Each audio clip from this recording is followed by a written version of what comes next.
কথা বলতেছি। ও, ঘরে টেবিল আছে না? হ্যাঁ আছে তো। ঘরের দরজা বন্ধ করে টেবিলের উপর শুয়ে পড়ো। এর উপর কেন? টেবিলের উপরে পা ঝুলাই দিয়ে তারপরে শুয়ে পড়ো।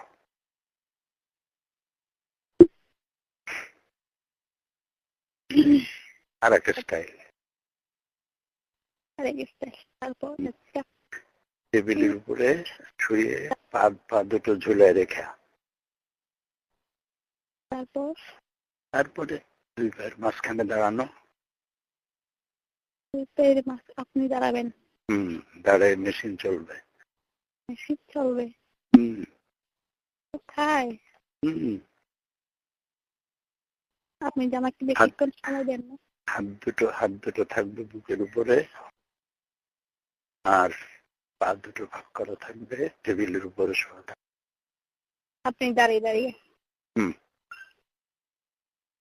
তোমার অত লম্বা হবে তোমার? চলবে। মনে হয় প্র্যাকটিক্যালি। আমি তো 6 ফিট লম্বা। হ্যাঁ,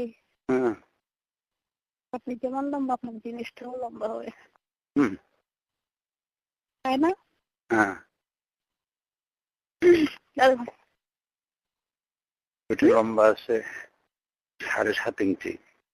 7.5? কম না? আর মোটা আছে 1.5। তাই? এই জন্য আমার দাদাকে